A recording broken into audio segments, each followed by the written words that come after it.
जय गुरुदेव। भारत अध्यात्मवादी देश है और सारी दुनिया के जितने देश हैं वो भोगवादी हैं। भोगवाद अध्यात्मवाद में बहुत बड़ा अंतर है।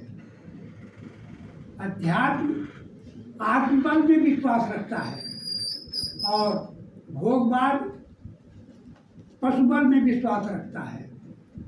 जब भारत पशुबल में विश्वास रखने वाले देश का गुलाम हो गया, मतलब यूरोपियनों का जब गुलाम हो गया, तो भारत का अध्यात्मवाद धीरे धीरे खत्म हो गया और 1757 से लेकर 1947 तक ऐसे लोगों का भारत में शासन था जो भोगवाद में विश्वास रखते थे और भारत को भोगवादी बना दिए।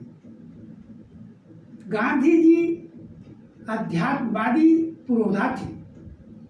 उन्होंने सारी समस्याओं का समाधान एकमात्र बताया कि भारत का उत्थान, भारत का पुनरुत्थान, भारत महान तब तक नहीं बनेगा जब तक भारत में राम राज्य नहीं आ जाएगा।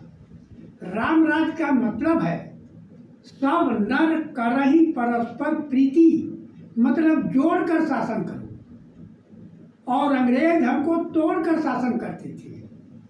वो जानते थे कि हिंदुस्तान में जब तक लोग लड़ते नहीं रहेंगे, हिंदू मुसलमान के नाम पर, जात के नाम पर, धर्म के नाम पर डिवाइड नहीं होंगे, तब तक अंग्रेज भारत पर शासन नहीं कर सकते हैं। गांधी जी ने जोड़कर शासन करने के लिए रामराज्य का आह्वान किया और सारी आज़ादी की लड़ाई गांधी जी के नेतृत्व में केवल जोड़कर शासन करने के लिए चली और जोड़कर शासन करने के लिए ही भारत के अनंत शूरवीरों ने फांसी के तख्त पर चढ़ गए, जेलों की कोठरी में बंद कर दिए गए।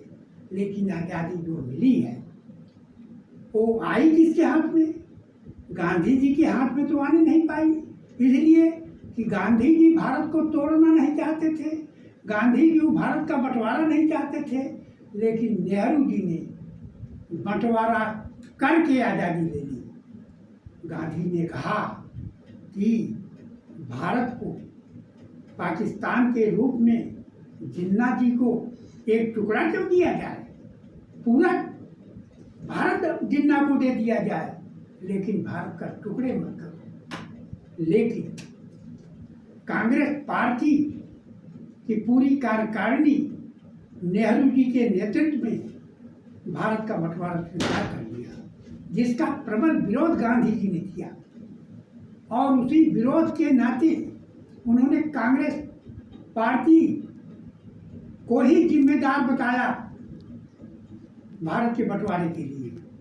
खून की दरिया बहने लगी। गांधी जी ने कहा था कि अगर भारत बांटा गया, भारत के टुकड़े किए गए, तो हिंदू मुसलमानों के खून की दरिया बहनी शुरू हो जाएगी और कयामत तक बहती रहेगी, कोई इसको रोक नहीं सकता है। आज वही हो रहा है जो गांधी जी की बात को ठुकराने के कारण नेहरू जी सबसे बड़े उसमें दोषी हैं। उस आज़ादी के दस्तावेज पर जो भारत विभाजन के लिए लॉर्ड माउंटबेटन ने बनाया था, उस पर दस्तखत करने के लिए गांधी जी ने इनकार कर दिया। लेकिन गांधी जी को पीछे ढकेल कर पहला दस्तखत पंडित जवाहरलाल नेहरू ने किया, दूसरा दस्तखत सरदार वल्लभ भाई पटेल ने किया, तीसरा दस्तखत कांग्रेस के अध्यक्ष आचार्य कृपलानी ने किया, चौथा दस्तखत अकाली दल के बलदेव सिंह ने किया, पांचवा दस्तखत मुस्लिम लीग के लियाकत अली ने किया, छठवां दस्तखत उस पर किया रबनिस्तर ने। लेकिन जिन्ना से जब दस्तखत करने की बात आई तो जिन्ना ने दस्तखत करने से इनकार कर दिया।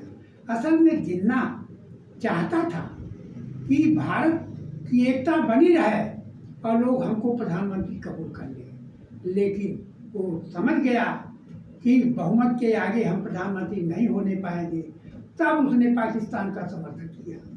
पाकिस्तान शब्द का निर्माण भारत में नहीं हुआ है।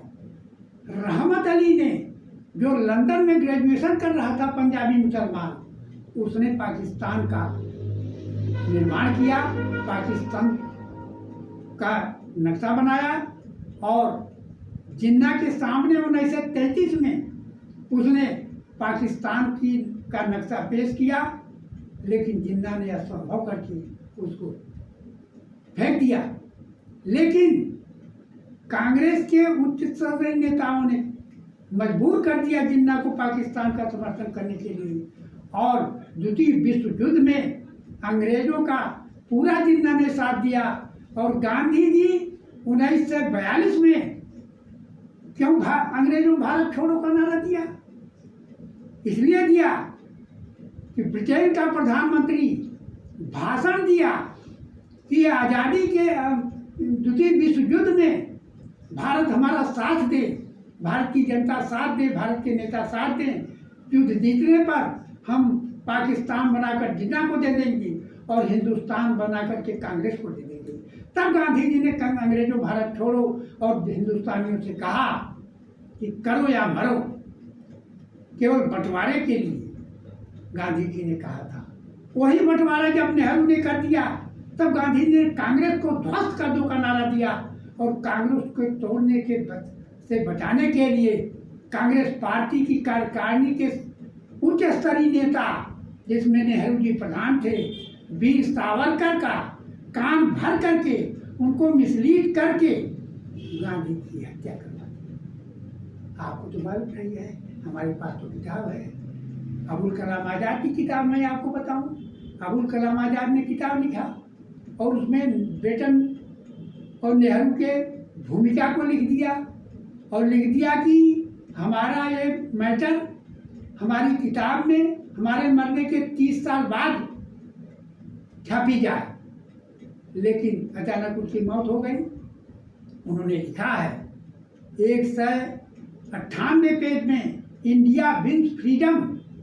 अबुल कलाम आज़ाद जो शिक्षा मंत्री थे, महान स्वतंत्रता संग्राम सेनानी थे, उन्होंने अपनी पुस्तक में लिखा है क्या I have often wondered how Jawaharlal Nehru won over by Lord Mountbatten. He is man of principle. I think one factor responsible for the change is the personality of Lady Mountbatten. She is not only extremely intelligent, but most attractive personality and friendly temperament. फिर उन्होंने लिखा, now a situation had arisen that we were making greater supporter for partition than Jinnah. जिन्ना से हम कांग्रेस के लोग partition के पक्ष में हो गए। I warned जवाहरलाल नेहरू, मैंने जवाहरलाल नेहरू को वार्निंग दिया कि we agreed for partition. What is to be that India was divided not by the Muslim League but by the Congress. Congress ने भारत का बंटवारा किया है और कांग्रेस ने डिवाइड एंड रूल लागू किया है। जब तक डिवाइड एंड रूल को दफनाया नहीं जाएगा, तब तक भारत महान नहीं बनेगा। भारत अगर महान बनता है तो राम राज्य की स्थापना से, और योगी और मोदी जी का जो ये संकल्प है कि भारत में राम राज्य की स्थापना हो, उसका मैं प्रबल समर्थक हूँ। और मैं पूरा बता दूँ सारी जनता को कि भारत में नहीं, सारी दुनिया में भगवान ने, ईश्वर ने, खुदा ने, गॉड ने मानव को जो बनाया है, उसमें सिर्फ दो जात बनाया है, देव और दानव, हैवान और इंसान। आज सारे दानवतावादी शक्तियाँ और सारी हैवानियत के शिकार बने नेता मोदी और योगी का खिलाफत कर रहे हैं, विरोध कर रहे हैं, लेकिन ईश्वरीय शक्तियाँ मोदी और योगी का साथ देगी और भारत परिवर्तन होकर रहेगा और भारत की महानता, भारत की प्राचीनता जो है स्थापित होगी, तब वह भारत महान होगा। इन्हीं शब्दों के साथ मैं अपनी वाणी को विश्राम देता हूँ। सारी जनता से अपील करता हूँ कि हैवानियत के शिकार नेताओं को और हैवानियत और दानवता का शिकार बने नेताओं को भारत की धरती से निस्नाबूद करना होगा, तभी भारत महान बनेगा। इन्हीं शब्दों के साथ मैं आप वाणी को विश्राम देता हूँ। जय गुरुदेव। आप कौन बोल रहे हैं और कहाँ से बोल रहे हैं? आप मैं कौन? वाराणसी जनपद के सुदूर में दानूपुर धावकलगंज गांव से राम शिरोमण मिश्रा लोकतंत्र सेनानी बोल रहा हूँ। और मैं योगी और मोदी का प्रबल समर्थन शुरू से इसलिए कर रहा हूँ कि जो मोदी की तुलना अगर दुनिया के किसी शासक से हो सकती है तो सिर्फ इब्राहिम लिंकन से हो सकती है और किसी से नहीं। जय मोदी।